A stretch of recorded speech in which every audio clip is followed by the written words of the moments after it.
Nous avons lancé ce cycle de conférences ayant pour but de mieux informer sur l'islam. Plus précisément, nous avons deux objectifs. Premier objectif, faire que l'islam soit mieux connu et mieux compris. Deuxième objectif, faire que l'islam, que certains appellent l'islam moderne, d'autres l'islam moderniste, d'autres l'islam réformateur, d'autres l'islam modéré, et que nous sommes tentés ici d'appeler l'islam contemporain, l'islam du XXIe siècle, soit entendu, est une tribune pour qu'on n'entende pas seulement les autres islams, l'islam conservateur, l'islam wahhabiste, l'islam salafiste et même évidemment l'islam extrémiste.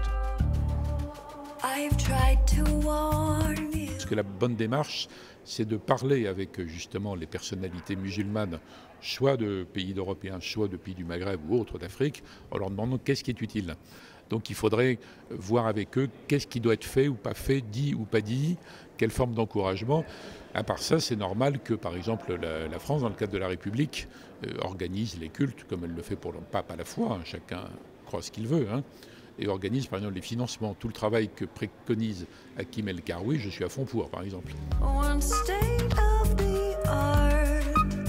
Alors, je trouve remarquable qu'une telle conférence ait lieu, et je constatais que souvent, en tout cas en France, dès que le débat sur l'islam est ouvert, soit par des drames comme les attentats, soit par simplement une réflexion, il y a des gens pour dire attention, pas d'amalgame après les attentats, comme si c'était des attentats tombés du ciel ou bouddhistes. Bon, c'est complètement absurde. Donc je pense qu'il faut dépasser ça, parce que même s'il est vrai qu'il y a des amalgames injustes, infondés, inutiles, voire toxiques, le pas d'amalgame, c'est pour bloquer la réflexion, l'analyse. Donc c'est pas acceptable et je vois très bien que les gens rassemblés ici ne vont pas se laisser neutraliser ou paralyser par ce genre d'injonction. L'autre exemple, c'est le mot islamophobie qui veut rien dire, qui est un mélange complètement incohérent, parce que soit ça désigne le racisme anti-arabe, c'est autre chose. Heureusement, il y en a d'ailleurs très peu, en fait, mais il faut le combattre quand il se manifeste, mais c'est du racisme anti-arabe, c'est pas sur une religion. Ou alors c'est la critique de l'islam, mais c'est normal, on critique le christianisme, on critique le judaïsme, on critique le bouddhisme. Il n'y a pas de raison que l'islam ne puisse pas être critiqué, ça ne doit pas être un drame, en tout cas dans des pays européens modernes. Ou alors c'est la peur de l'islam, le mot phobie. Phobie, c'est peur en fait.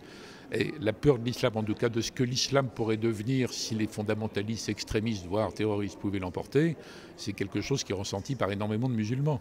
Donc employer le mot d'islamophobie dès qu'il y a une critique juste normale, ou des interrogations, ou une contextualisation de l'islam, ça n'a pas de sens. Il ne faut pas se laisser paralyser par ça.